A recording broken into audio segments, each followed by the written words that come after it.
Yet another school shooting, this time Perry, Iowa, population approximately 7,900. So, for those of you who think not me or not this place, think again. While all the details aren't yet available, it appears that one person was killed and five others wounded by a single male threat with a pump action shotgun and a handgun. And in general, law enforcement has been praised for arriving within 7 minutes of notification of the problem.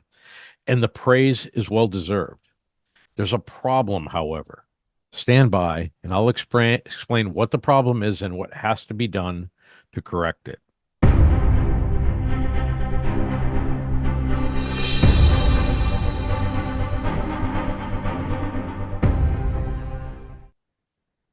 A 7 minute time to arrival. Not bad at all. What this doesn't account for, however, is how much time it takes to organize an effort to enter the school to stop the problem, and then how much additional time it takes to find and eliminate the problem. In this case, it wasn't really relevant, however, because like so many others, the threat was not stopped by law enforcement or anyone inside of the school. It was stopped by the threat himself via a self-inflicted gunshot wound. Now, I will say that how fast the police arrive on a scene likely does have an impact on when the threat decides to end their killing, their harm of others, and their life. So, from this perspective, police time of arrival may have been a significant factor on when the threat chose to stop doing damage. And this is an aspect that really needs to be studied further. So, one of the traditional factors contributing to what appears to be a lower victim count is that the school was not yet in session and there were few students and staff on location when the threat initiated his assault, which would indicate that this was a target specific incident in which the perpetrator knew their target was at the school at the time they initiated it. But regardless, still one killed and five others injured in an incident where law enforcement was being praised for very positive response time. Again, this is an aspect that really needs to be studied further. How police arrival and simple presence impacts the threat. What I would like to know is when police arrive, how does this change the threat? Do they suddenly go into a me versus police mode and forget about hurting others? Does it cause them to intensify their assault against those inside? Does it cause them to deter focus strictly to suicide? There are many factors that need to be considered rather than simply police arriving and being the heroes that stop the threat. Why is this important?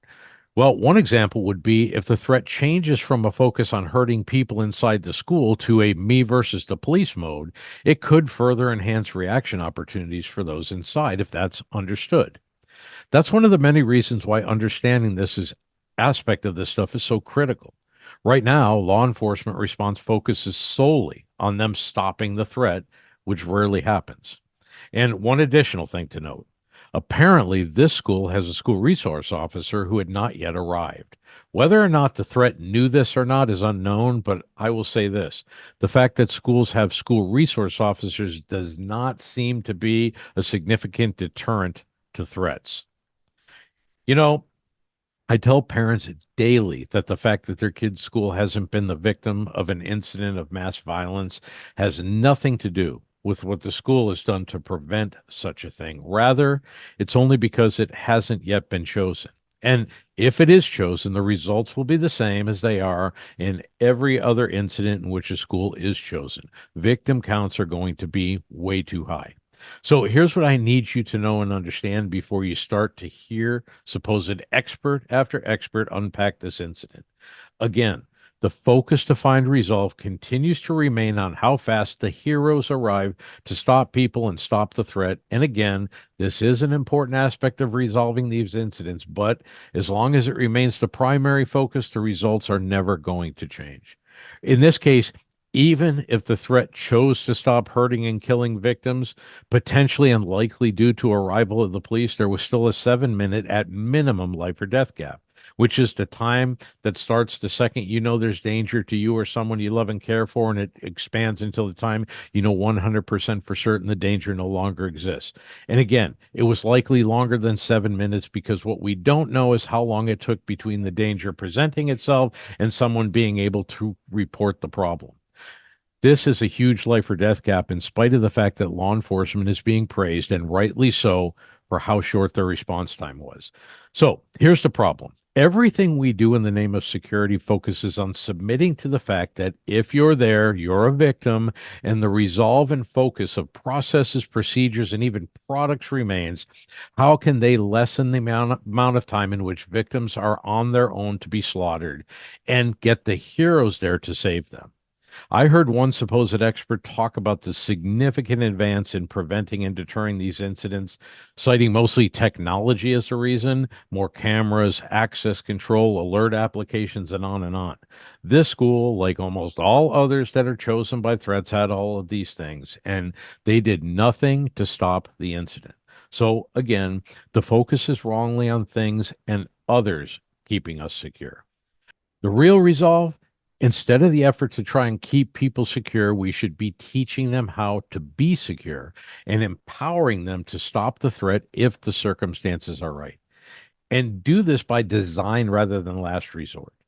Your jaw is likely on the floor right now, but let me explain. And again, if you're a follower and student of Blue U Defense, this is not new to you. In basically every active shooter incident, the targeted victims outnumber the threat many, many to one.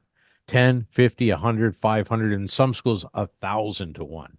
And note I said victims. Why? Because that's exactly what they are, but not because they need to be, rather than because that's what they've been taught to be all their lives. You see, the fear is not of the person targeting them, it's a fear of the gun. And that's completely understandable, although not necessarily justified to the extent that it is. Why? Because guns are easy to disable, and the person that's utilizing it as a tool is even easier to disable, especially with the advantage of numbers and when you factor in that the targeted victims hold the high ground over their attacker. The threat has almost no chance of winning. But only if we stop accepting and resolving that victims will always be victims and remain focused on heroes, shortening the time in which victims are exposed, and they eliminate the problem.